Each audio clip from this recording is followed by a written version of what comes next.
నిర్గమాకాండము 26వ అధ్యాయం 30వ వచనం చదువుకుందాం రండి.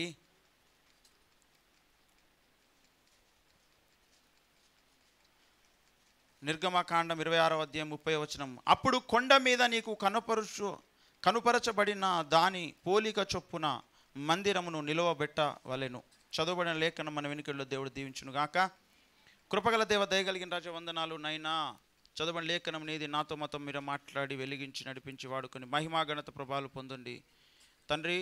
మీరే కృప చూపండి, సహాయము చేయమని వేడుకుంటున్నాం తండ్రి. మీకు స్తోత్రాలు తండ్రి. తిరిగి మా గృహాలకు వెళ్ళడానికి ముందు మాతో మాట్లాడండి. నీ లేఖనాన్ని మా హృదయంలో ఉంచండి, మా మనసులో ఉంచండి. మీరే దీవించి వాడుకొని మహిమ పొందమని లెక్కలేని స్తోత్రం చెల్లిస్తే యేసునామమున ప్రార్థించి వేడుకున్న పరమ తండ్రి, ఆమేన్.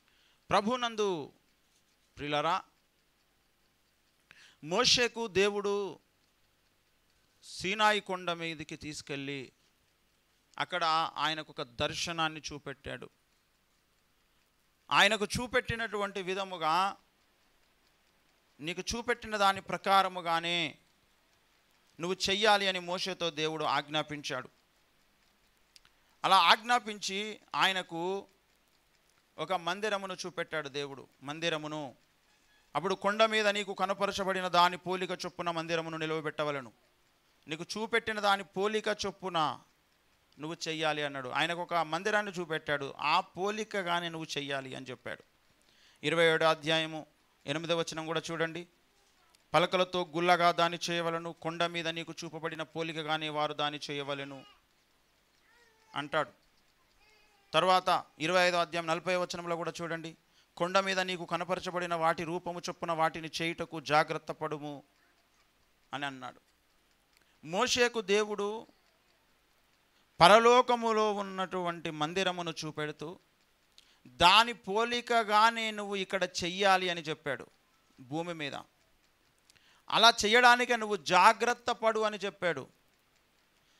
ఎంత జాగ్రత్తగా దేవుడు ఆయనకు చూపెట్టాడంటే అంతే జాగ్రత్తగా మోషే మరి దేవుని మందిరమును, ప్రత్యక్షపు గుడారమును నిర్మించాడు. ఇది నిర్గమాకాండము 40వ అధ్యాయంలో చూస్తే మోషేకు దేవుడు ఏ విధముగా అయితే ఆజ్ఞాపించాడో అదే విధంగా చేశాడని పలుమార్లు చెబుతాడు, పలుమార్లు. 16వ వచనము చూడండి. మోషే ఆ ప్రకారము చేసెను, యెహోవా అతనికి ఆజ్ఞాపించిన వాటిని అన్నిటిని చేసెను, అలాగుననే చేసెను అన్నాడా? వెంటనే 18వ వచనంలో యెహోవా మోషేకు ఆజ్ఞాపించినట్లు మోషే మందిరమును నిలవబెట్టి దాని దిమ్మలను వేసి దాని పలకలను నిలవబెట్టి దాని పెండే బద్దలను చొనిపి దాని స్తంభములను నిలవబెట్టాను.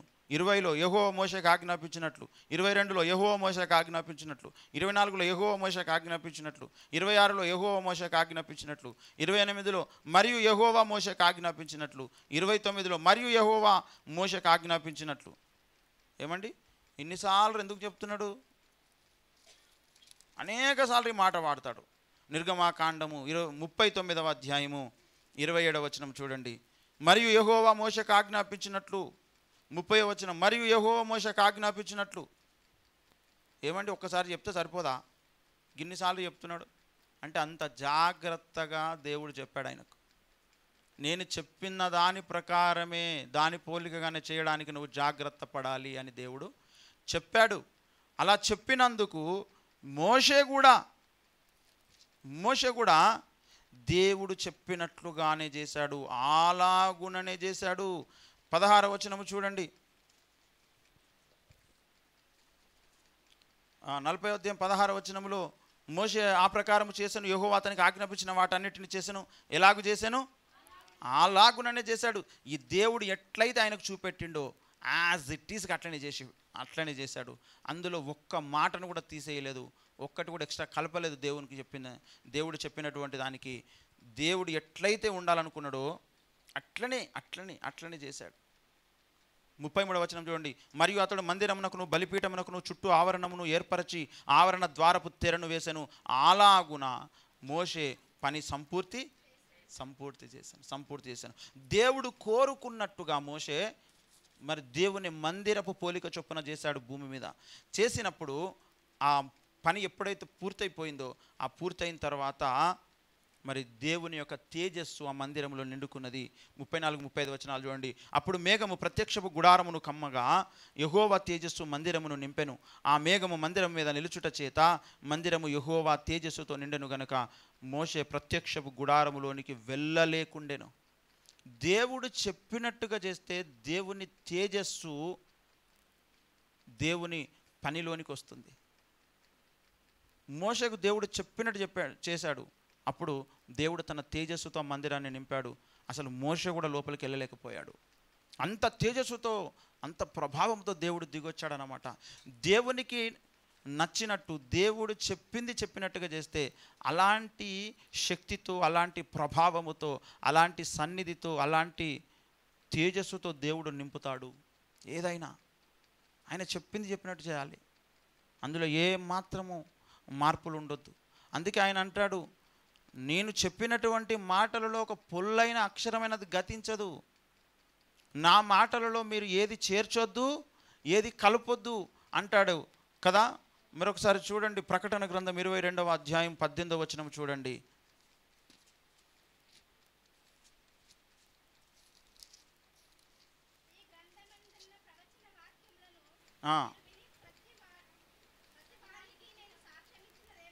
ఎవడైనను వీటితో మరి ఏదైనాను కలిపిన ఎడలా ఈ గ్రంథంలో వ్రాయబడిన తెగుళ్ళు దేవుడు వానికి కలుగజేయును.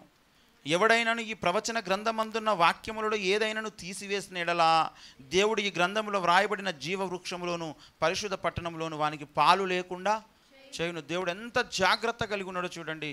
ఎంత ఆయన మరి ఈ విషయంలో జాగ్రత్త తీసుకుంటున్నాడో చూడండి. ఎవరైనా ఇందులో ఏమైనా కలుపుతున్నారా, ఏమైనా తీసేస్తున్నారా అని కూడా దేవుడు గమనిస్తున్నాడు అన్నమాట.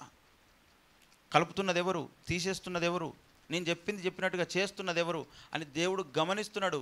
దీన్ని అంతటిని రేపు న్యాయపీఠం దగ్గర తేల్చబోతున్నాడు దేవుడు. ఎవరు కలిపారు, ఎవరు తీసేశారు అనేది కూడా దేవుడు చూడబోతున్నాడు. అంతేకాదు ఎవరు మోషేలాగా చెప్పినట్లుగా చేశారని కూడా దేవుడు చూడబోతున్నాడు అనమాట. అయితే యేసుక్రీస్తు ప్రభువుల వారు మనకు ఒక మార్గం ఏర్పాటు చేశాడు. ఆయన తండ్రి అయిన దేవునికి యేసయ్య కూడా చాలా విధేయుడు. తండ్రి అయిన దేవుని చేత తను ఏమి విన్నాడో, మన దగ్గరికి ఏమైతే ఆయన తీసుకొని వచ్చాడో సమాచారము, తండ్రి అయిన దేవుడు ఏ విధముగా ఆయన ఈ లోకంలో శ్రమ అనుభవించాలని చెప్పాడో అదే ప్రకారముగా యేసయ్య మరి ఆయన చేశాడు. తండ్రికి ఇష్టమైన కొడుకు యేసయ్య ఎట్లా చెప్తే అట్లా చేశాడు. తండ్రి చెప్పినట్టుగానే చేశాడు యేసయ్య. అలా చేసినందుకు యేసును తండ్రి మహిమపరిచాడు. విశ్వమంతా మరి మహిమపరిచాడు. ఈ లోకానికి కొరకు మహిమపరిచాడు. ఎల్లకాలము యుగ యుగముల కొరకు తండ్రి అయిన దేవుడు యేసుక్రీస్తు ప్రభువును మహిమపరిచాడు. ఎందుకంటే తండ్రి అయిన దేవుడు చెప్పినట్లుగా చేశాడు యేసు ప్రభు భూమి మీద. దేవుడు చెప్పినట్టుగా ఎవరైతే చేస్తారో యాజ్ ఇట్ ఈస్గా వారిని దేవుడు అత్యధికంగా దీవిస్తాడు. దేవునికి మహిమ కలుగును గాక. హెబ్రీలకు రాసిన పత్రిక 10వ అధ్యాయం 19-20 వచనాలు చూడండి. సహోదరులారా, యేసు మన కొరకు ప్రతిష్ఠించిన మార్గమున అనగా నూతనమైనదియు జీవమగలదియు ఆయన శరీరము అను తెర ద్వారా ఏర్పరచబడినదియునైన మార్గమున ఆయన రక్తం వలన పరిశుద్ధ స్థలమందు ప్రవేశించుటకు మనకు ధైర్యము కలిగి ఉన్నది గనుకను, దేవుని ఇంటిపైన మనకు గొప్ప యాజకుడు ఉన్నాడు గనుకను అని చెబుతాడు. యేసుక్రీస్తు ప్రభు తండ్రి అయిన దేవుడు చెప్పిన విధముగానే కుమారుడు అను ఒక మార్గము కావాలి మానవ జాతికి అంటే ఆయన మరి తండ్రి అయినటువంటి దేవునికి ఒక మార్గం అయిపోయాడు. అలా ఒక మార్గముగా ఉండి మరి ఆయన శరీరము అనే తెర ద్వారా మనకు ఒక గొప్ప రక్షణను ఏర్పాటు చేశాడు యేసుక్రీస్తు ప్రభుల వారు. మన కొరకు ఒక మార్గమును ఆయన ప్రతిష్ఠించేశాడు. ఇప్పుడు యేసయ్య దగ్గరికి, దేవుని దగ్గరికి ఎవరైనా వెళ్ళాలంటే భయపడతారండి. అసలు దేవుని దగ్గరికి వెళ్ళడము అని అంటే భయముతో కూడుకున్న వ్యవహారం. అది అంత ఆషామాషి విషయం కాదు. ఎవరైనా దేవుని దగ్గరికి వెళ్ళాలంటే, ఆనాడు ఇశ్రాయేలీయులు దేవుడు అంటే చాలా భయపడేవారు. దేవుని దగ్గరికి వెళ్ళడం అంటే కూడా చాలా వారు భయపడేవారు. మేము చచ్చిపోతాం, మేము దేవుని దగ్గరికి రాము, ఓ మోషే నువ్వే దేవునితో మాట్లాడు అని చెప్పేవాళ్ళు. నిర్గమకాండం 20వ అధ్యాయంలో చూడండి, 18-19 వచనాల్లో చూద్దాం. ప్రజలందరూ ఆ ఉరుములు, ఆ మెరుపులు, ఆ బూరధ్వనియు, ఆ పర్వత ధూమమును చూచిరి. ప్రజలు చూచి తొలగి దూరముగా నిలిచి మోషేతో ఇట్లనిరి, నీవు మాతో మాట్లాడుము, మేము విందుము. దేవుడు మాతో మాట్లాడిన యెడల మేము చనిపోవుదుము. అందుకు మోషే, భయపడుకుడి, మేము పరీక్షించుటకును మీరు పాపము చేయకుండానట్లు ఆయన భయము మీకు కలుగుటకును దేవుడు ఏం చేశానని ప్రజలతో చెప్పాను. వీళ్ళు ఏమంటున్నారండి 19వ వచనంలో, నీవు మాతో మాట్లాడుము, మేము విందుము. మోషే, నువ్వు మాతో మాట్లాడు, దేవుడు వద్దు అంటున్నారన్నమాట. ఎందుకొద్దు? దేవుడు మాట్లాడితే మేము చచ్చిపోతాం అంటున్నారు. దేవుడు మాతో మాట్లాడిన యెడల మేము చనిపోవదు. అంత భయం అన్నమాట, అంత భయము. ఎందుకనంటే దేవుడు ఏర్పాటు చేసినటువంటి పర్వతానికి ఎవ్వడెక్కొద్దు, అసలు దాన్ని ముట్టుకోవద్దు, దాని దగ్గరికి కూడా ఎవడు పోవద్దు. అది దేవుని ఆజ్ఞ. నిర్గమకాండం 19వ అధ్యాయంలో చూడండి, 11-12 వచనాలు. 3వ నాటికి సిద్ధముగా నుండవలెను. 3వ నాడు యెహోవా ప్రజలందరి కనుల ఎదుట సీనాయి పర్వతం మీదకి దిగివచ్చును. నీవు చుట్టూ ప్రజలకు మేరను ఏర్పరచి, మీరు ఈ పర్వతము ఎక్కవద్దు, దాని అంచును ముట్టవద్దు, భద్రము సుమి, ఈ పర్వతము ముట్టు ప్రతివానికి మరణశిక్ష తప్పక విధింపబడవలెను అన్నాడు. ఎవడును చేతితో దాన్ని ముట్టకూడదు, ముట్టినవాడు రాళ్లతో, ఎవడును చేతితో దాన్ని ముట్టకూడదు, ముట్టినవాడు రాళ్లతో కొట్టబడవలెను, లేక పొడవబడవలెను. మనుష్యుడు కానీ మృగము కానీ బ్రతకకూడదు. బూరధ్వని చేయనప్పుడు వారు పర్వతం యుద్ధకు రావాలనని. అప్పుడు మోషే పర్వతం మీద నుండి ప్రజల యుద్ధకు దిగివచ్చి ప్రజలను పరిశుద్ధపరపగా వారు తమ బట్టలను ఉదుకుకొనిరి. ఏం చెప్తున్నాడు దేవుడు? చూసారా ఏం చెప్పాడు? ఈ పర్వతము ఎవరు కూడా ఎక్కొద్దు, అసలు అంచును కూడా ముట్టుకోవద్దు, పర్వతం యొక్క అంచును కూడా ముట్టుకోవద్దు అని ఆయన ఒక హద్దును ఏర్పాటు చేశాడు. అక్కడ ఒక మేరను ఏర్పాటు చేశాడన్నమాట. అది ఎవరు దాటి రావద్దు ఇశ్రాయేలీలు. అలా వస్తే మాడి మషైపోతారు, చచ్చిపోతారు అన్నమాట. తరువాత దేవుడు దిగొచ్చాడు అక్కడికి. 18వ వచనం చూడండి.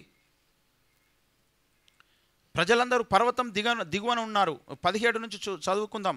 దేవునిని ఎదుర్కొనుటకు మోషే పాలములో నుండి ప్రజలను అవతలకు రప్పింపగా వారు పర్వతము దిగువన నిలిచిరి. యెహోవా అగ్నితో సీనాయి పర్వతం మీదకి దిగి వచ్చినందున అదంతయు ధూమమయమై ఉండెను. దాని ధూమము కొలిమి ధూమం వలె లేచెను. పర్వతమంతయు మిక్కిలి కంపించెను. ఆ బూరధ్వని అంతకంతకు బిగ్గరగా మ్రోగెను. మోషే మాటలాడుచుండగా దేవుడు కంఠస్వరము చేత అతనికి ఉత్తరమిచ్చుచుండెను. యెహోవా సీనాయి పర్వతం మీదకి అనగా ఆ పర్వత శిఖరం మీదకి దిగి వచ్చెను. యెహోవా పర్వత శిఖరం మీదకి రమ్మని మోషేను పిలవగా మోషే ఎక్కిపోయెను. అప్పుడు యెహోవా ప్రజలు చూచుటకు యెహోవా యొద్దకు హద్దుమీరి వచ్చి వారిలో అనేకులు నశింపకుండునట్లు నీవు దిగిపోయి వారికి ఖండితముగా ఆజ్ఞాపించుము. మరియు యెహోవా వారి మీద పడకుండునట్లు యెహోవా యొద్దకు చేరు యాజకులు తమ్ము తామే పరుచుకొనవలెనని మోషేతో చెప్పగా, మోషే యెహోవాతో ప్రజలు సీనాయి పర్వతం ఎక్కలేరు, నీవు పర్వతమునకు మేరలను ఏర్పరిచి దాన్ని పరిశుద్ధపరచవలనని మాకు ఖండితముగా ఆజ్ఞాపించితివి అని అన్నాను. ఇక్కడ మోషే ఒక్కడే వెళ్ళిండు దేవుని దగ్గరికి, మిగతాలను వద్దని చెప్పిండు. దేవుడు హద్దు పెట్టిండు, హద్దులోనే వీరు ఉన్నారు, అది ముట్టుకుంటే వీళ్ళు చచ్చిపోతారు. అది చూసిన తర్వాత వీరందరికీ కూడా భయం వేసిందన్నమాట. అగ్ని వలె ఆ ధూమము ఆ పర్వతం మీద లేస్తుంటే మోషే కంఠస్వరము చేత, దేవుడు కంఠస్వరము చేత, కంఠధ్వని చేత మోషేతో మాట్లాడుతున్నాడు దేవుడు. అది చూసి ఇశ్రాయేలులు భయపడిపోయి అయ్యో మోషే నువ్వు మాతో మాట్లాడు, దేవుడు మాట్లాడితే మేము చచ్చిపోతాం, మేము బ్రతకము అనే భయం వచ్చేసింది ఇశ్రాయేలులందరికీ కూడా. అక్కడ మరి మోషేతో దేవుడు అనేక సంగతులు మాట్లాడి ఆయనకు ఒక దర్శనాన్ని చూపెట్టి, ఇదిగో ఇదే విధముగా ఇదే పోలిక చొప్పున నువ్వు చెయ్యాలి అంటే అప్పుడు ఆయన ఒక ప్రత్యక్షపు గుడారం ఏర్పాటు చేశాడు. ఆ ఏర్పాటు చేసినటువంటి ఆ ప్రత్యక్షపు గుడారము యొక్క నమూనానే అపోస్తలుడైనటువంటి పౌలు భక్తుడు ఎత్తి చెబుతాడు 9వ అధ్యాయం హెబ్రీలకు రాసినటువంటి పత్రికలో. ఇదే మార్గమును నేను నీకు ఏర్పాటు చేశానని యేసుక్రీస్తు ప్రభువు మాట్లాడుతున్నాడు. అదే మార్గాన్ని మనకు అందిస్తున్నాడు ఆయన. ఒకసారి హెబ్రీలకు రాసినటువంటి పత్రికలో చూడండి, 9వ అధ్యాయంలో మనము చదువుకున్నాం ఇంతకుముందు. హెబ్రీ రాష్ట్ర పత్రిక 10:19లో ఏం చదువుకున్నామంటే యేసు మన కొరకు ప్రతిష్ఠించిన మార్గము అని ఒకటి చదువుకున్నాము. ఏమండి, యేసు మన కొరకు ప్రతిష్ఠించిన ఒక మార్గం ఉన్నది. అయితే దానిని గురించి అపోస్తలుడైన పౌలు భక్తుడు చెబుతాడు. చూడండి, హెబ్రీ రాసిన పత్రిక 9వ అధ్యాయంలో మొదటి నిబంధనకైతే సేవా నియమములను ఈ లోక సంబంధమైన పరిశుద్ధ స్థలమును ఉండెను. ఎలాగనగా మొదట ఒక గుడారం ఏర్పరచబడెను, అందులో దీపస్తంభమును బల్లయు దాని మీద ఉంచబడిన రొట్టెలను ఉండెను. దానికి పరిశుద్ధ స్థలమని పేరు. రెండవ తెరకు ఆవల అతి పరిశుద్ధ స్థలమను గుడారం ఉండెను. అందులో సువర్ణ ధూపార్తియు అంతటను బంగారు రేకులతో తాపబడిన నిబంధన మందసమును ఉండెను. ఆ మందసములో మన్నాగల బంగారు పాత్రయు చిగిరించిన అహరోను చేతికర్రయు నిబంధన పలకలను ఉండెను. దానిపైన కరుణాపీఠమును కమ్ముకొనుచున్న మహిమగల కెరూబులు ఉండెను. వీటిని గూర్చి ఇప్పుడు వివరముగా చెప్ప వల్లపడదు అని ఇక్కడ మాట్లాడుతున్నాడు.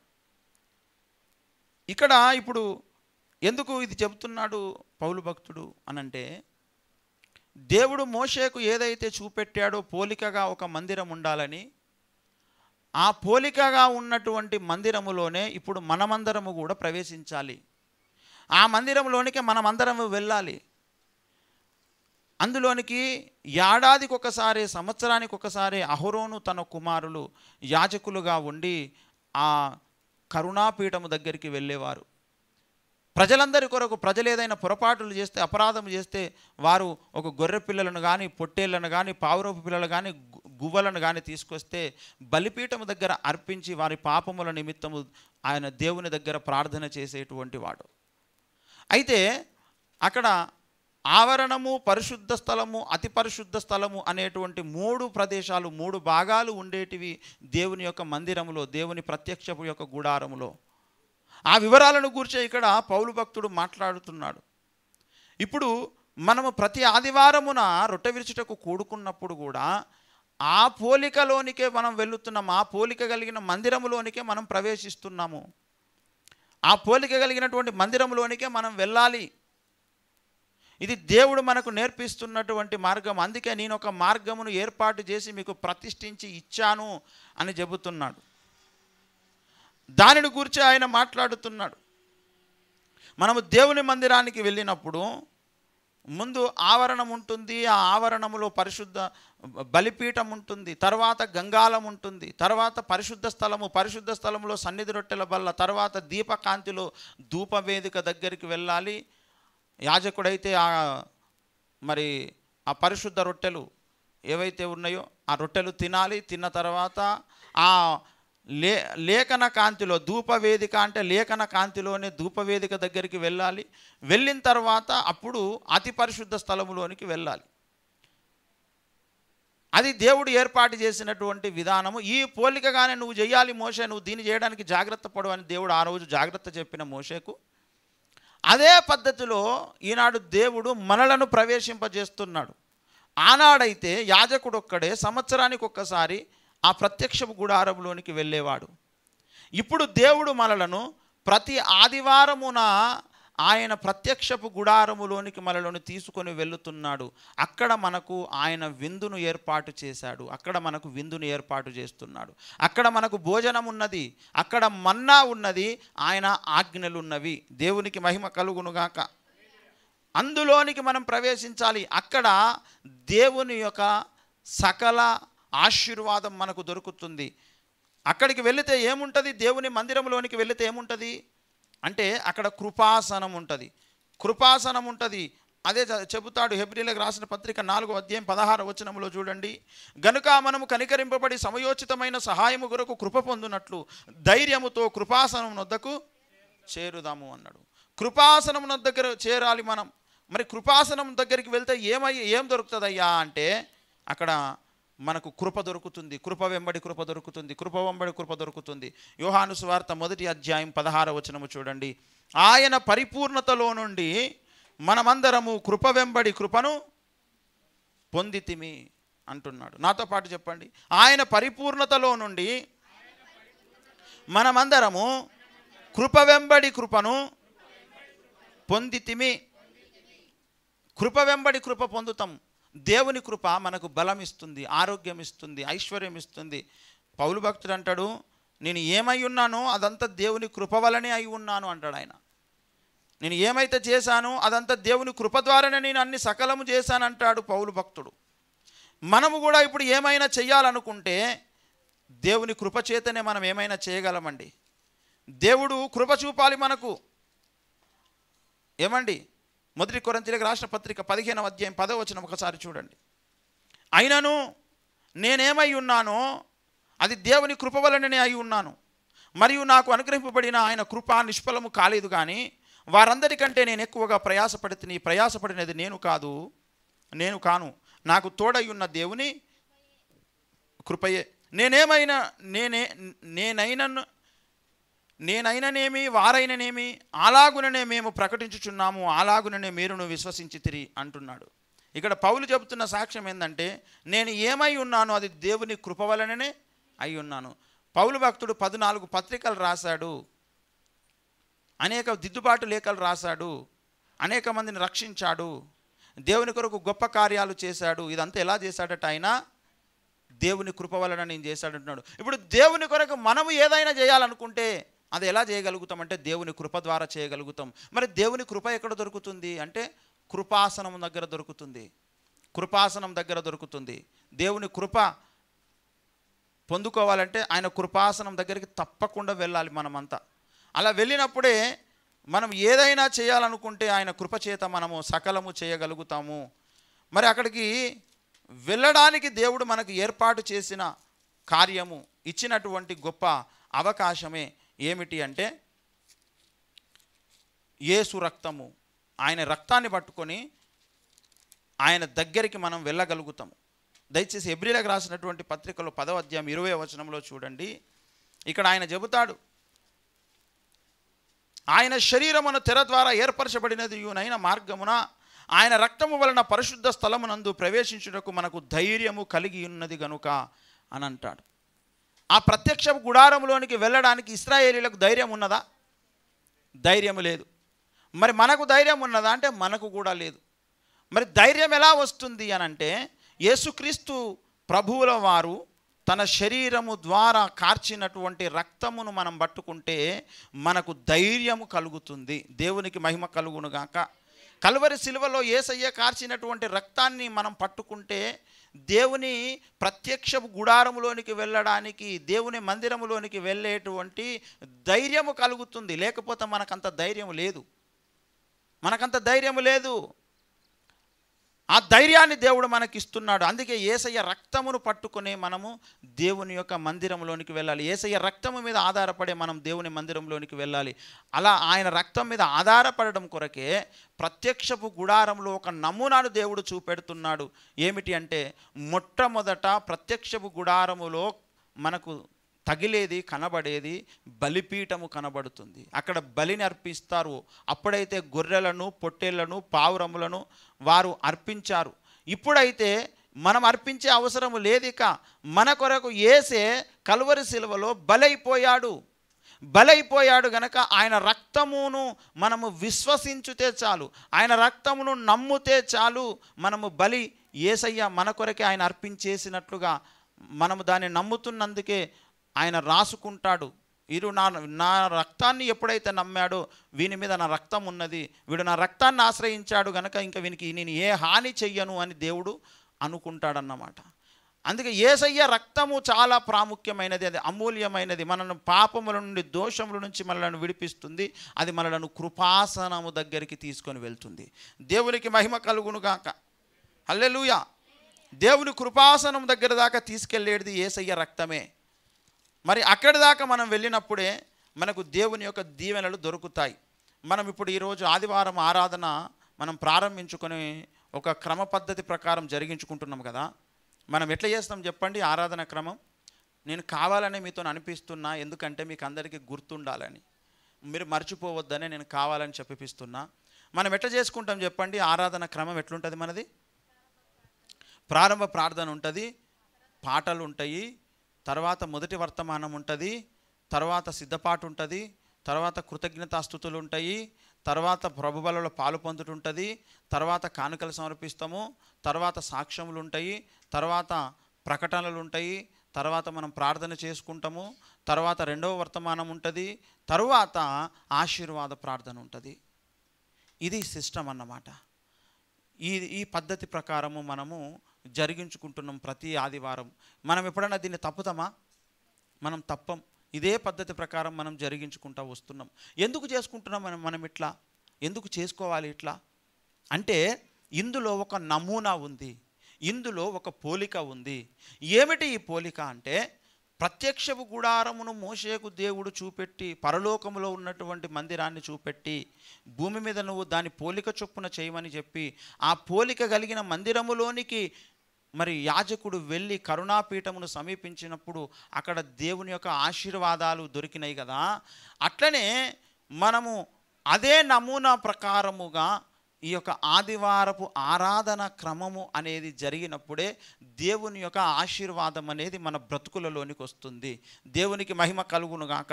ఆ ఆశీర్వాద ప్రకారము, ఆ ఆశీర్వాదం పొందడం కొరకు ఆ ప్రకారముగానే మనము కూడా ప్రవేశించాలి, మనము కూడా వెళ్ళాలి.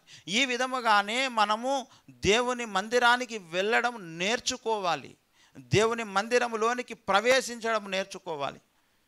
దేవుని ఆనాడు ప్రత్యక్షపు గుడారపు మందిరములోనికి వెళ్ళాలంటే ఒక్కటే దారి. ముందు ఆవరణంలోనికి వెళ్ళాలి, తర్వాత పరిశుద్ధ స్థలంలోనికి వెళ్ళాలి, తర్వాత అతి పరిశుద్ధ స్థలంలోనికి వెళ్ళాలి.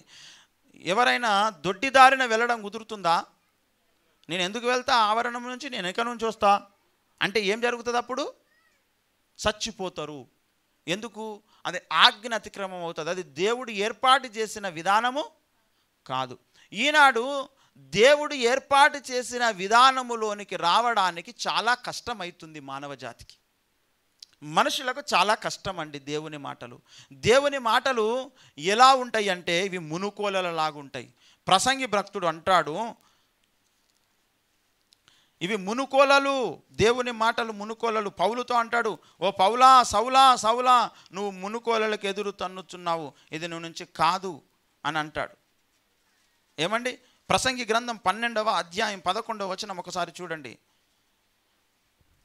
జ్ఞానులు చెప్పు మాటలు ములుకోలల వలెను చక్కగా కూర్చబడి బిగగొట్టబడిన మేకుల వలెను ఉన్నవి, అవి ఒక కాపరి వలన అంగీకరింపబడినట్టున్నవి అంటాడు.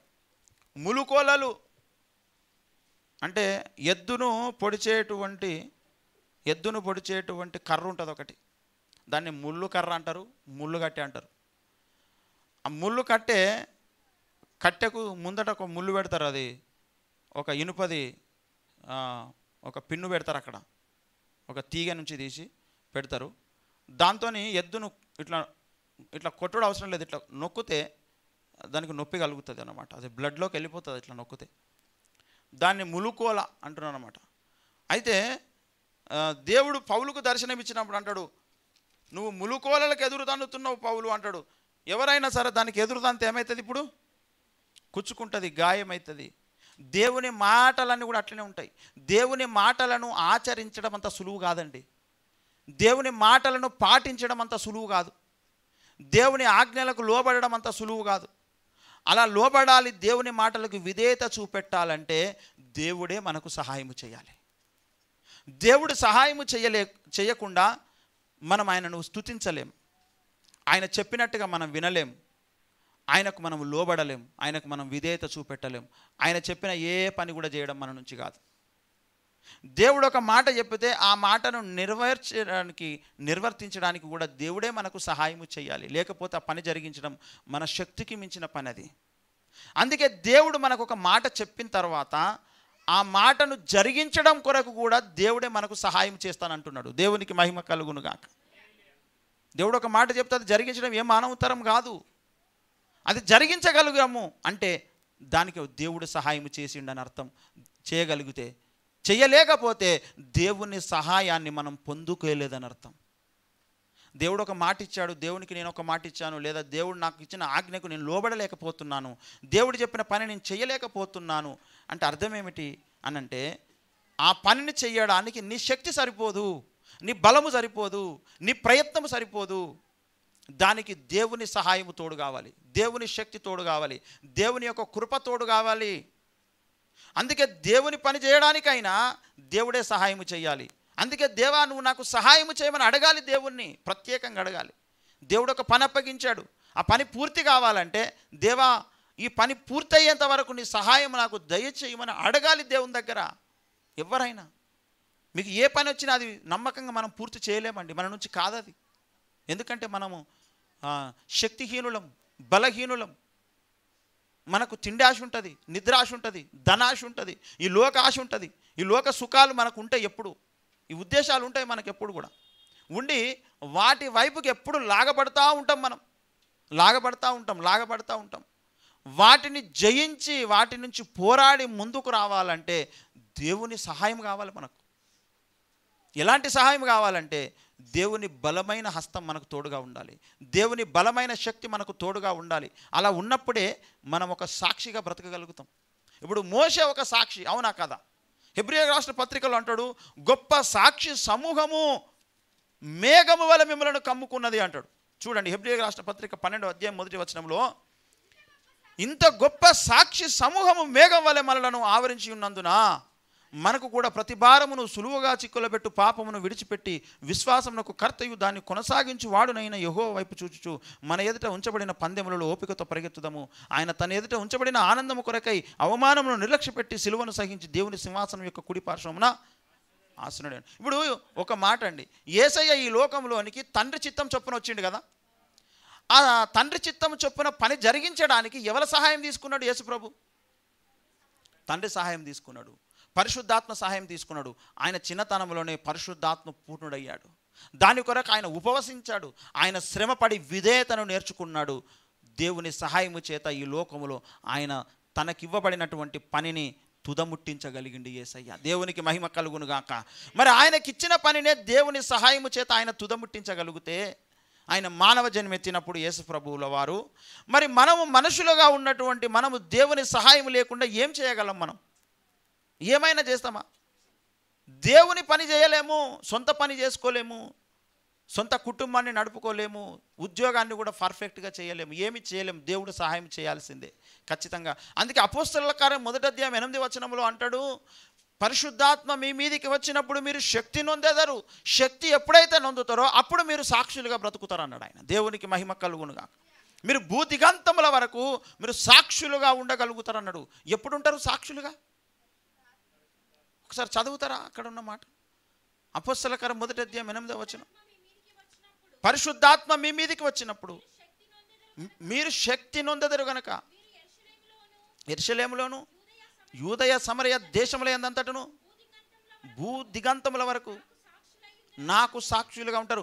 దేవునికి సాక్షులుగా ఇక్కడ ఉన్నారండి. 12వ అధ్యాయంలో హెబ్రీ రాష్ట్ర పత్రికలో ఈ సాక్షులు ఎట్లా సాక్షులు అయ్యారు అంటున్నా నేను. ఈ సాక్షులు ఎట్లా సాక్షులు అయ్యారు అంటే దేవుని యొక్క శక్తి వాళ్ళ మీదకి వచ్చింది. పరిశుద్ధాత్ముడు వాళ్ళ మీదకి వచ్చినప్పుడు వాళ్ళకు శక్తి కలిగింది. ఆ శక్తి వలన వీళ్ళు సాక్షులుగా బ్రతకగలిగారు. అదేనా కాదా ఇక్కడున్న సాక్షి సమూహం? ఇప్పుడు మోషే దేవునికి ఒక గొప్ప సాక్షి. ఎలా అయ్యాడు ఆయన సాక్షి? ఎందుకంటే అతడు పరిశుద్ధాత్మ సహాయము చేత దేవుని కొరకు గొప్ప కార్యాలు చేయగలిగాడు. దేవునికి మహిమ కలుగునుగాక. హెబ్రీ రాష్ట్ర పత్రిక 11వ అధ్యాయం 24వ వచనం నుంచి చూడండి. 23 నుంచి ఉంది మోషేను గురించి. 23 నుంచి చదువుదాం.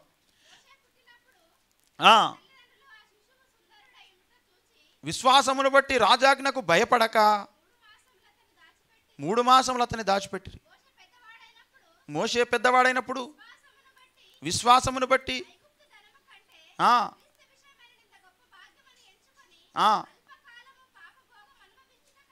దేవుని ప్రజలతో శ్రమ అనుభవించడం మేలని యోచించి కుమారుడు అనుభవించుకున్నట్టు ఒప్పుకొనలేదు. ఏలయనగా అతడు ప్రతిఫలముగా కలగబోవు బహుమానమునందు దృష్టి ఉంచెను. దేవునికి మహిమ కలుగునుగా. మోషే ఇక్కడ ఒక సాక్షిగా కనబడుతున్నాడు. అందుకే 12వ అధ్యాయం 1లో అన్నాడు గొప్ప సాక్షి సమూహం ఉందన్నాడు. మోషే కూడా ఒక సాక్షి కదా అంటున్నా. సాక్షి అయితే ఎట్లా సాక్షిగా ఉన్నాడు ఆయన? దేవుడు చెప్పినటువంటి ప్రత్యక్షపు గుడారపు నమూనా ఉన్నది ఉన్నట్టుగా ఆ ప్రకారముగానే చేసే శక్తి ఎక్కడి నుంచి వచ్చింది మోషేకు? ఒక్క పొరపాటు కూడా చేయని శక్తి ఎక్కడిది మోషేకు అంటున్నాను. ఎందుకయ్యా ఎన్ని చేయాలి పరికరాలు అక్కడ? దేవుడు చెప్పాడు.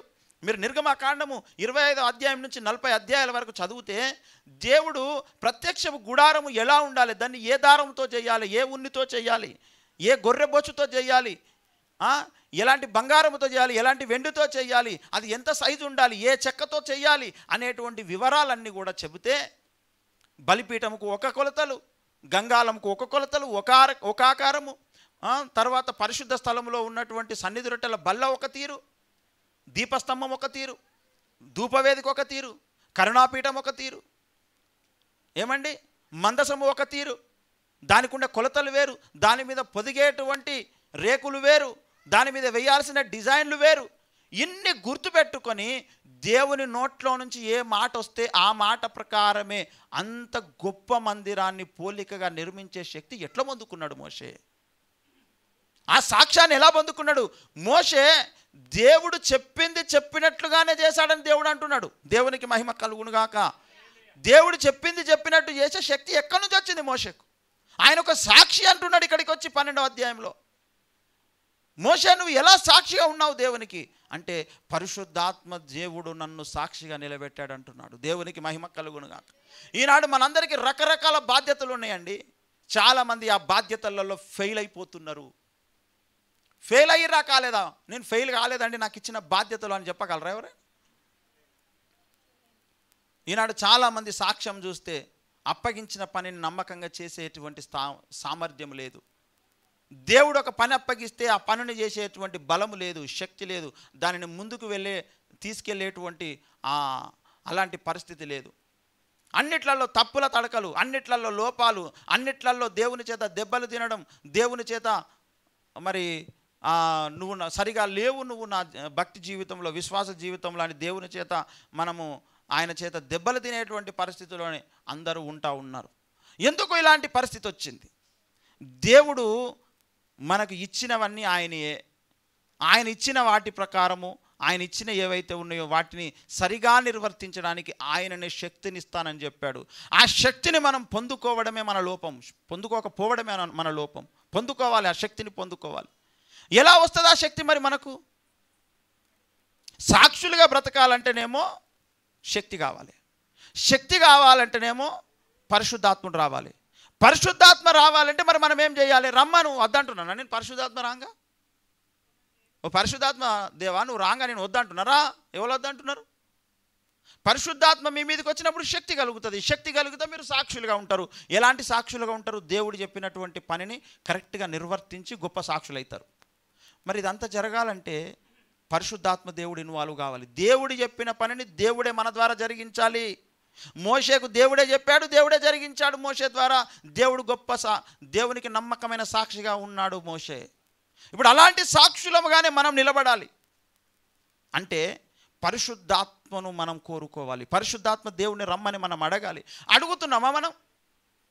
అడిగినామా మనం? మీరు ఎప్పుడెప్పుడు అడిగారండి? అడిగారా మీరు? అడుగుతున్నారా? రోజు లేచిన తర్వాత ఈరోజు చేయాల్సిన పనులన్నిటినీ ప్రభువా నువ్వు అప్పగించిన పనులన్నిటినీ, అది కుటుంబమైన, వ్యాపారమైన, వ్యవహారమైన, ఆఫీస్ అయినా ఏదైనా, అది చేసే శక్తి నాకు లేదని ముందు ఒప్పుకోవాలి దేవుని దగ్గర. నా ముందున్న పని ఏదైతుందో అది చేసే శక్తి నాకు లేదు, అది చేయడానికి నాకు శక్తి కావాలి. ఆ శక్తి నాకు కావాలంటే నువ్వు దిగి రావాలి నా పైకి, నువ్వే నీ బలాన్ని, నీ శక్తిని నాకు ఇవ్వాలని ప్రార్థన చేయాలి దేవుని దగ్గర. దేవునికి మహిమ కలుగునుగాక. అట్లా పూర్తిగా దేవుని మీద ఆధారపడితే అక్కడ ఏమవుతుందో తెలుసా? కొవ్వు కరిగిపోయినట్టు, మంచు కరిగిపోయినట్టు మన గర్వం కరిగిపోతుంది, మన ఈగో కరిగిపోతుంది, మన అహం కరిగిపోతుంది, మనకున్నటువంటి స్వనీతి కరిగిపోతుంది. ఎప్పుడైతే అది మంచులాగా కరిగిపోతుందో అప్పుడు దైవ శక్తి, దైవ ప్రభావం మన మీద పనిచేయడం మొదలు పెడుతుంది. దేవుని శక్తి ఎప్పుడైతే మన మీదకి వస్తుందో, దేవుని శక్తి మన మీదకి రావాలంటే దానికి మనలోనే కొన్ని అడ్డంకులు ఉన్నాయి. మనము స్వబుద్ధిని ఆధారం చేసుకున్నప్పుడు, మనము గర్వముతో ఉన్నప్పుడు దేవుడు రాడు మన మీదకి. దేవుడు ఎప్పుడు వస్తాడంటే శుతిమెత్తగా మారిపోయినప్పుడు వస్తాడు దేవుడు. మనం సాఫ్ట్ అయిపోయినప్పుడు వస్తాడు.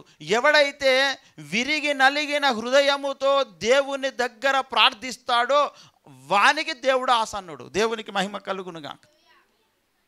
మనసు విరిగి నలిగిపోవాలి. ఉత్తగానే విరిగి నలిగిపోతుందా? విరిగి నలిగిపోతే వానిలో గర్వం ఉండదు, అహంకారం ఉండదు, క్రోధం ఉండదు. అవన్నీ ఉన్నాయి అంటే అర్థం ఏంటిదంటే వాడు విరిగి నలిగిపోలేదని అర్థం. విరిగి నలిగిపోలేదని అర్థం. అలా విరిగి నలిగిపోయేదాకా పరిశుద్ధాత్ముడు రాడు. పిలుస్తాం మనం, ఆయన రాడు, ఆయన కార్యం జరగదు. అందుకే మనం ఎండ్ల పర్ఫెక్ట్గా ఉండలేం. దానివల్ల మనం ఒక మంచి సాక్షిగా ఉండలేం, సాక్ష్యాన్ని సాధించుకోలేం, సాక్ష్యాన్ని సంపాదించుకోలేం. దేవుని దగ్గర మనం అడగాల, దేవుని దగ్గర అడగాలి మనం. ఒక భక్తుడు ఒక పాట రాసిండు, విరిగిన మనసే నీకే ప్రియము యేసునాదా,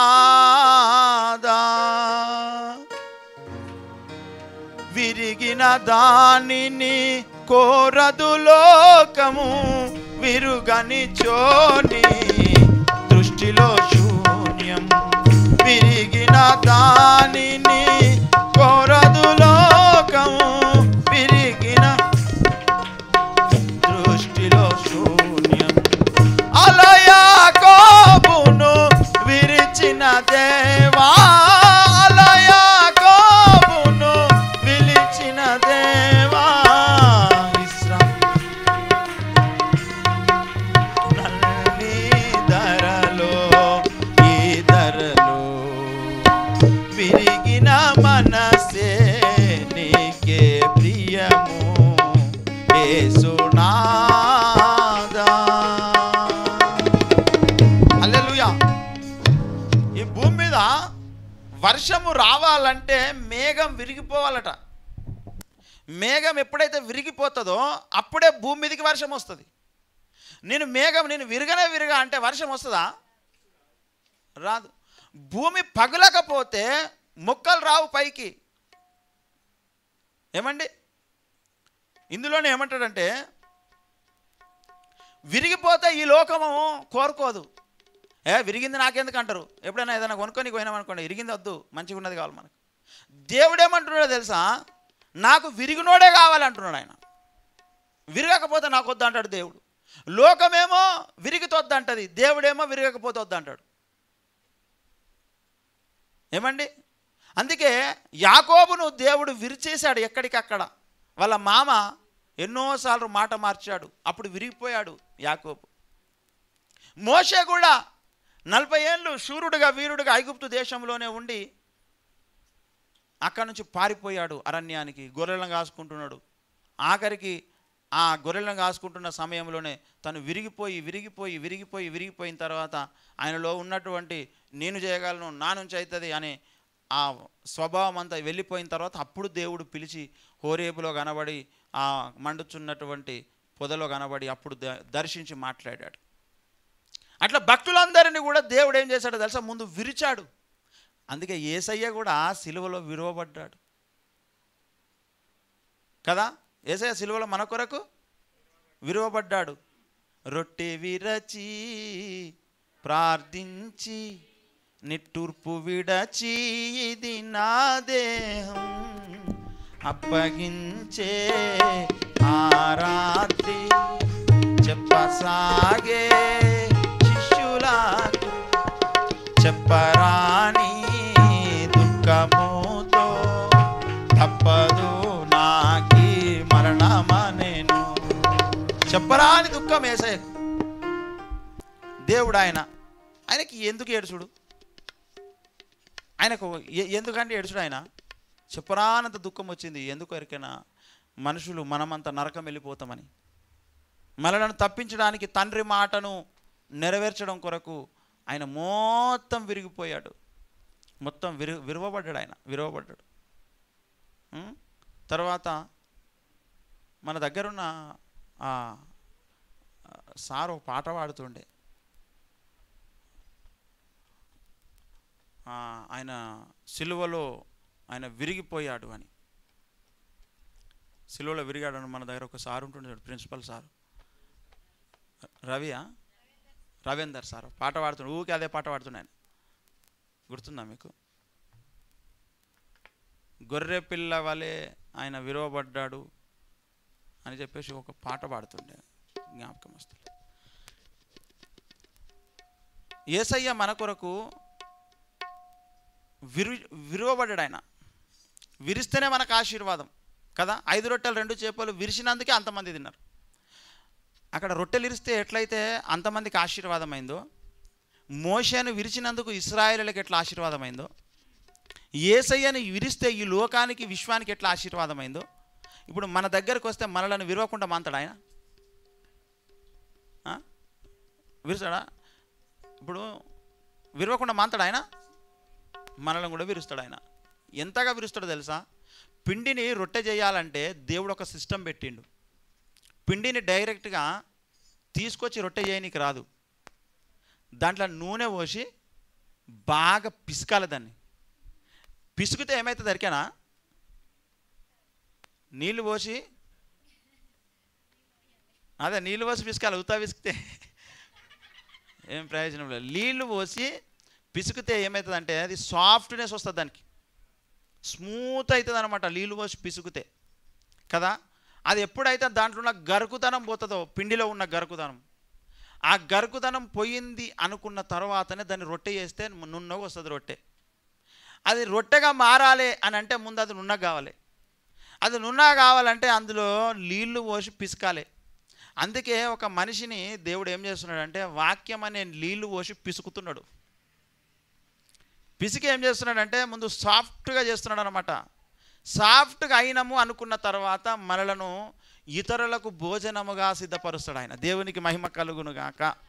యేసయ్య మనకు భోజనమైండు కదా, వాక్యము మనకు భోజనం అయ్యింది. అట్లనే మనము ఇతరుల యొక్క అవసరము తీర్చేటువంటి ఒక పాత్రగా దేవుడు మనలను మార్చుకుంటాడు. దేవునికి మహిమ కలుగునుగాక. హల్లెలూయా. ఏమండి, ఈ లోకానికేమో విరుగుతే నచ్చదు, యేసయ్యకేమో విరగకపోతే నచ్చదు. దేవుని దగ్గర తొందర విరిగిపోండి, దేవుని దగ్గర తొందర చచ్చిపోండి ఆత్మీయంగా. దేవుని దగ్గర తొందర ఈగోను చంపుకోండి. దేవుని దగ్గర త్వరగా మీ ప్రవర్తనను దేవునికి అప్పగించేసేయండి. లేకపోతే మనకు ఆ సాఫ్ట్నెస్ రాదు. సాఫ్ట్నెస్ ఎప్పుడైతే రాదో దేవుడు మన మీదకి రాడు. దేవుడు మన మీదకి రాకపోతే శక్తి రాదు. శక్తి రాకపోతే మనం సాక్షులుగా బ్రతకలేం. సాక్షులుగా బ్రతకాలంటే దేవుడు చెప్పిన పనిని ఆయన చెప్పింది చెప్పినట్టుగా చేయాలి. చెప్పింది చెప్పినట్టుగా చేయలేకపోవడమే మన బలహీనత. ఆ బలహీనతను అధిగమించడానికి దేవుడు మన మనస్సును, మన శరీరమును ఆయన విరుస్తాడు. 51వ కీర్తన 17వ వచనం ఒకసారి చూడండి. మ్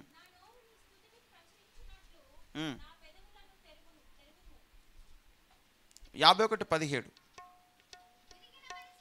అమ్మ. విరిగిన మనస్సే దేవునికి ఇష్టమైన బలులు. దేవా, విరిగి నలిగిన హృదయమును నీవు అలక్ష్యము చేయవు. నీ కటాక్షము చొప్పున సియోనుకు మేలు చేయుము అన్నాడు. ఏమిష్టమట ఆయనకు? విరిగి నలిగిన. మేము అనుకున్న పనులు అయితే లేవు బ్రదర్. ఏమనుకుంటే అది అడ్డం తిరుగుతుంది, ఏది అనుకుంటే అది ముందుకు నడుస్తలేదు.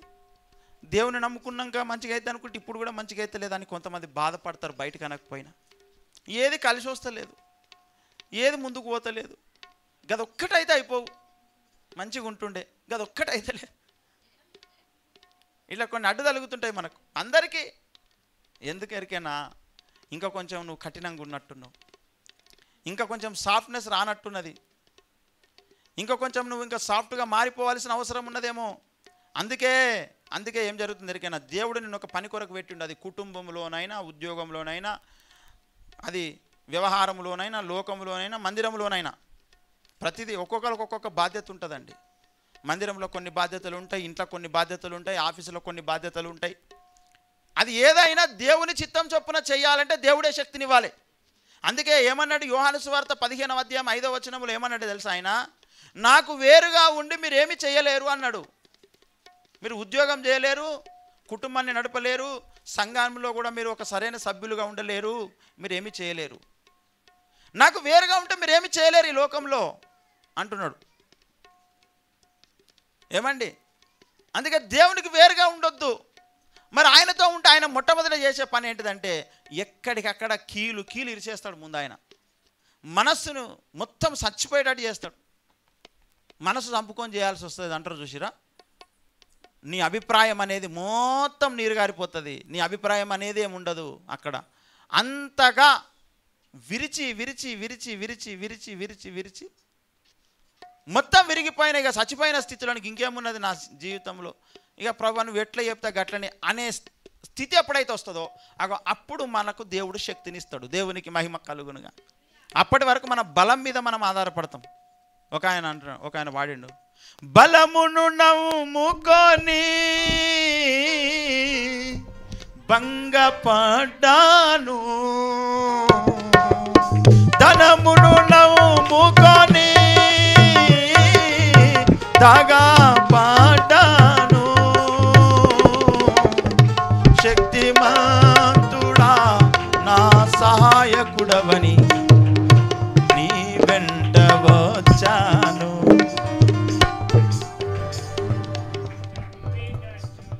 పాడు. నిన్ను నమ్మినచో సిగ్గుపడనీయవు, నన్ను నెమ్మదితో నీవే ఉంచెదవు.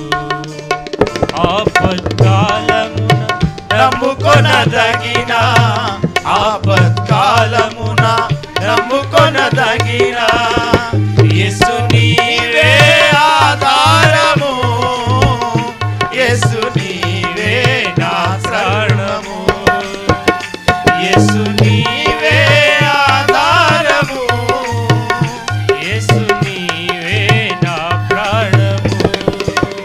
నిన్ను నమ్మినచో సిగ్గుపడనీయవు, నన్ను నెమ్మదితో నీవే ఉంచెదవు. తెలివిని నమ్ముకొని తూలిపడ్డాను,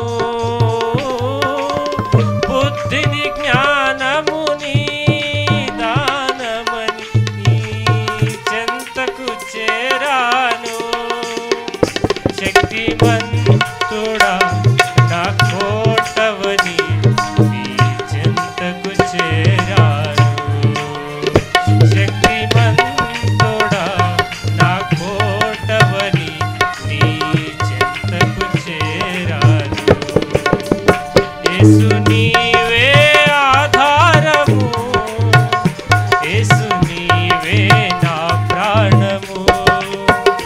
యేసు నీవే ఆధారము, యేసు నీవే నా సర్వము. నిన్ను నమ్మినచో సిగ్గుపడనీయవు,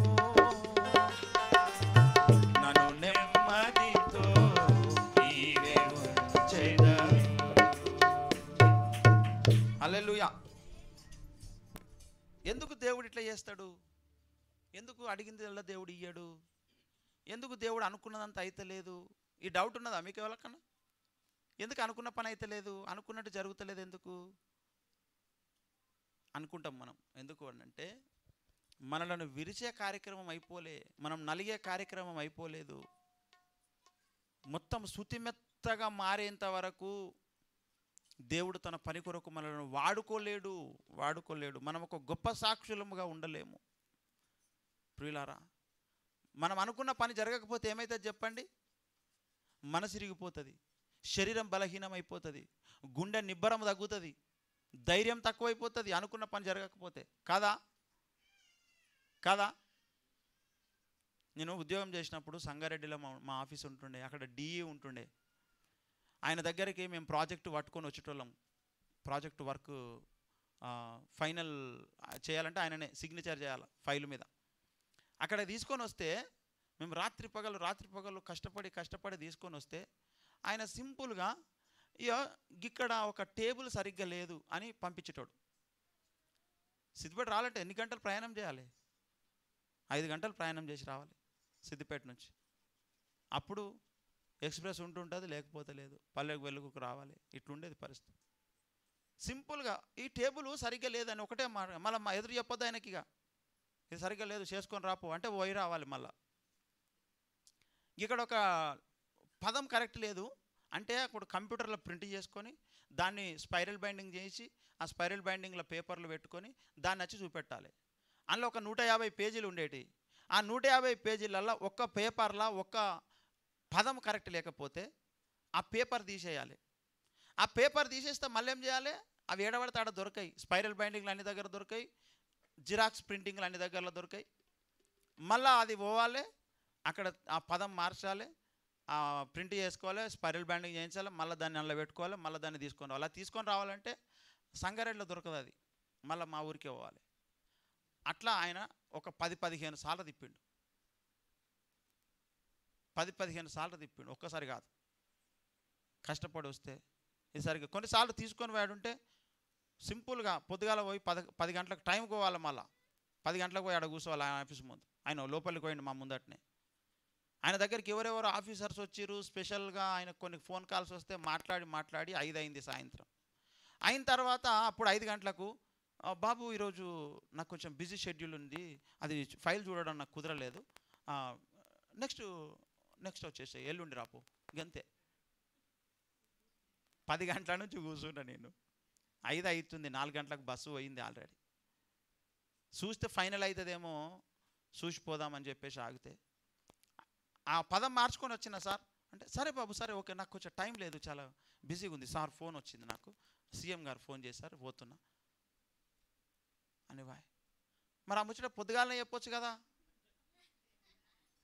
అంటూ ఊకుంటాడు ఆయన. నేను అంటాను ఆయనతోని, అమ్ముక పొద్దుగాలనే చెప్పొచ్చు కదనే అంటే కుదురుతుందా? కుదరదు.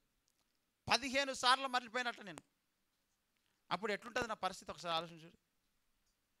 మనసు ఎట్లుంటుంది, శరీరం ఎట్లుంటుంది, ఆలోచన ఎట్లుంటుంది. ఒక్కొక్కసారి కోపం వచ్చేది. ఎంత కోపం వచ్చేదంటే చింపి పడేస్తాడు ఇది మొత్తాన్ని, అంత కోపం వచ్చేది. ఒక్కొక్కసారి తీసి ఆయన ముఖం మీద కొడతా అనే కోపం వచ్చేది. ఒకసారి మొత్తం రైట్ తీసుకుపోయినాం, అది ఆయనకు అర్థం కాలే, అది తప్పని ఆయన రాంగు లెక్క చేసిండు. రాంగు లెక్క చేసిస్తే అదే సరే రైట్ అని ఒప్పుకొని తీసుకొని పోయి సేమ్ ప్రింట్ తీసుకొని వస్తే మళ్ళీ వచ్చిన తర్వాత మళ్ళీ దాన్ని క్యాలిక్యులేట్ చేస్తే అంతకుముందు చేసింది రైట్ అని తేలింది. అంతకుముందు ఇంపేసి రాంగు తీసుకొచ్చిన మా పేజీలు, ఇప్పుడు రాంగు తీసేసి మళ్ళీ రైట్ పేజీలు పెట్టాలన్నా. అట్లా 3 సార్లు జరిగింది.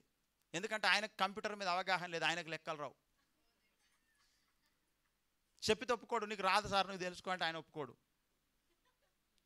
కంప్యూటర్లో కొన్ని ఎక్సెల్లో కొన్ని లింక్స్ ఉంటాయి అన్నమాట, లింక్స్ అప్లై చేసేది ఉంటుంది, ఫార్ములాస్ ఉంటాయి, ఫార్ములాస్ అప్లై చేస్తే వచ్చే క్యాలిక్యులేషన్స్ ఉంటాయి. కంప్యూటర్ మీద ఇప్పటికి కూడా చాలామందికి అవగాహన లేదు కదా.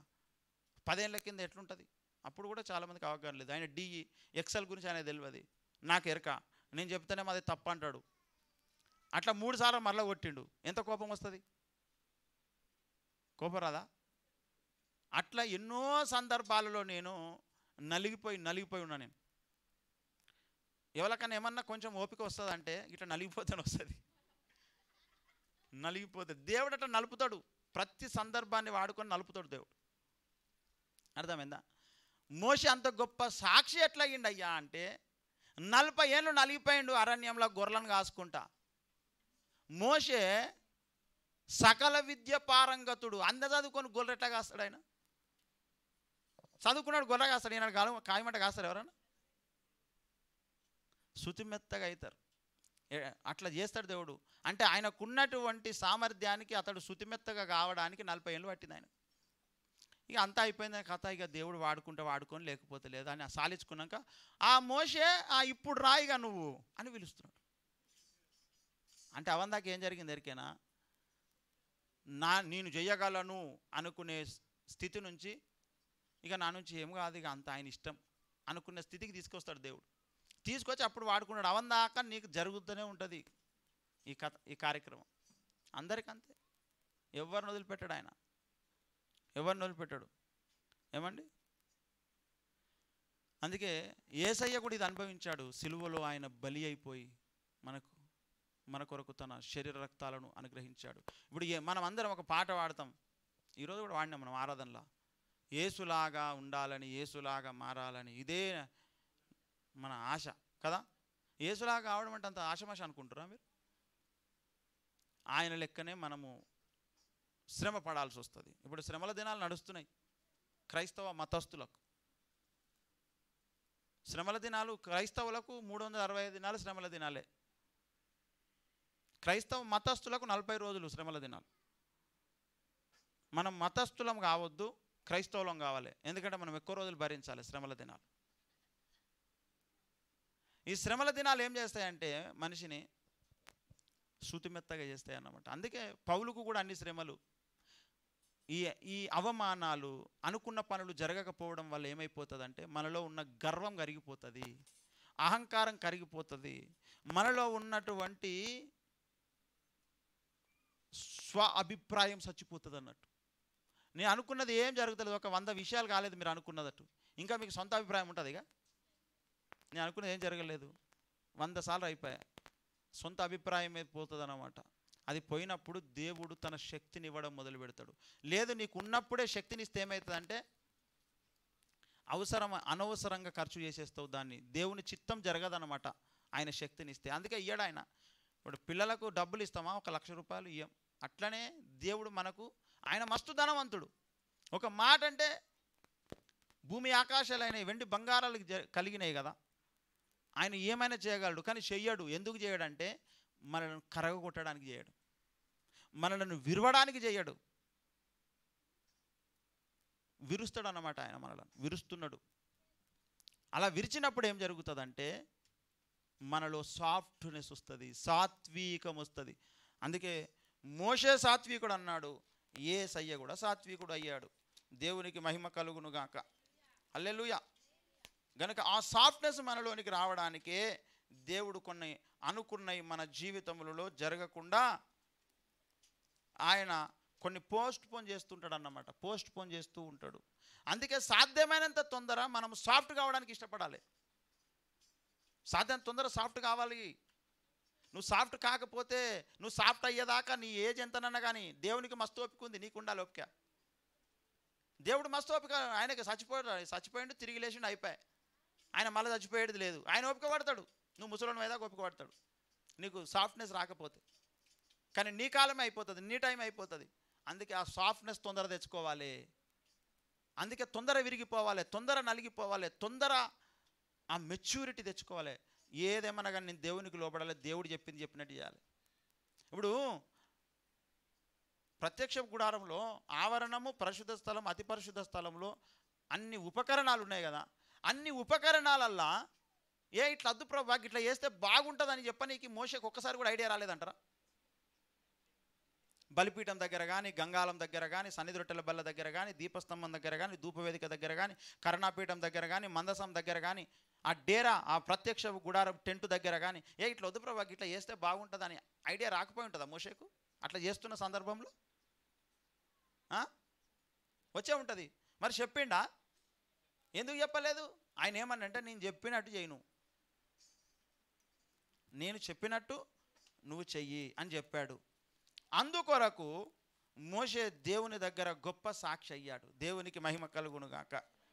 ఆయన చెప్పింది చెప్పినట్టుగా చేసినందుకు గొప్ప సాక్షి అయ్యాడు. గనుక మరి మనము కూడా దేవుని దగ్గర గొప్ప సాక్షులము కావాలంటే దేవుడు మనకి ఏం చెప్తాడో అది చెయ్యడం మనం నేర్చుకుంటే మనము కూడా దేవుని కొరకు గొప్ప సాక్షులముగా వాడబడగలుగుతాము. దేవునికి మహిమ కలుగునుగాక. హల్లెలూయా. ఏమండి, వాణ్ణి దేవుడు ఆత్మపూర్ణునిగా చేసి వాడుకోవడం మొదలు పెడతాడండి. ఏమంటే నిర్గమాకాండం 31వ అధ్యాయం 3-5 వచనాలు ఒకసారి చూడండి. విచిత్రమైన పనులను కల్పించుటకును, బంగారముతోను, వెండితోను, ఇత్తడితోను పని చేయుటకును, పొదుగుటకై రత్నములను సానబెట్టుటకును, కర్రను కోసి చెక్కుటకును, సమస్త విధములైన పనులను చేయుటకును, జ్ఞాన విద్య వివేకములను సమస్తమైన పనుల నేర్పును వానికి కలుగునట్లు వానిని దేవుని ఆత్మపూర్ణునిగా చేసి ఉన్నాను అన్నాడు. ఏం చేశాడట? దేవుని ఆత్మపూర్ణునిగా చేశాడట. దేవుని ఆత్మతో పూర్ణునిగా చేశాడట. ఎవరినో తెలుసా? బెసలేలును.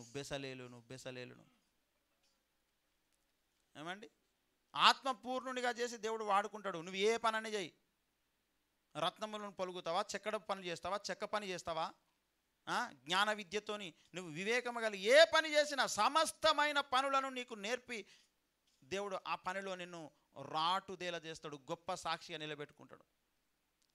అది ఆ పనులను చూసిన వాళ్ళందరూ గొప్పగా ఆశ్చర్యపోయారు. ఎంత గొప్పగా చేసావు బెసలేలు నువ్వు పని అని. అలాంటి గొప్ప కార్యాలు దేవుడు మన ద్వారా కూడా జరిగించాలంటే మనం కూడా ఏం కావాలో తెలుసా? దేవుని దగ్గర విరిగి నలిగిపోయి ఉండాలి. దేవుని దగ్గర అది ఎంత తొందరగా చేసుకుంటే అంత మంచిది.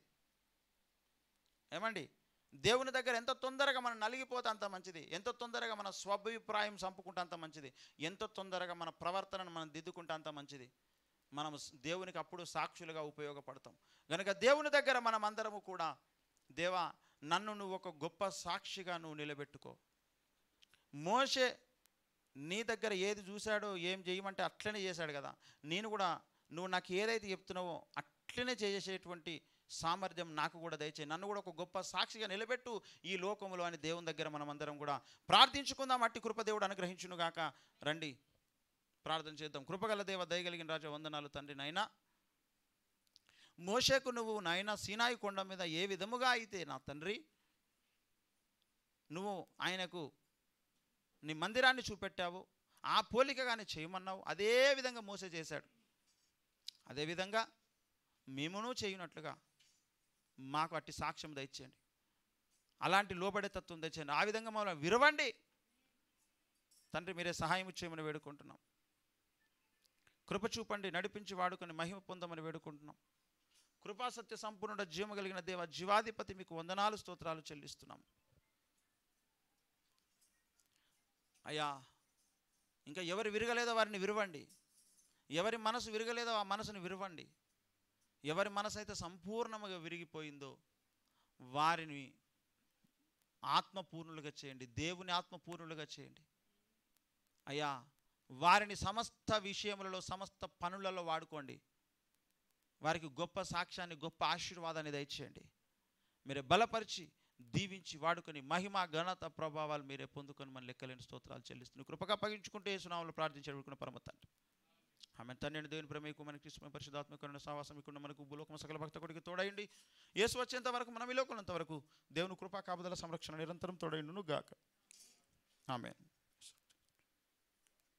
బోలో యేసు మహారాజ్కి, త్వరలో రానున్న రారాజుకి జై. హల్లెలూయా. మంచిది. అందరికి వందనాలు. Praise the lord.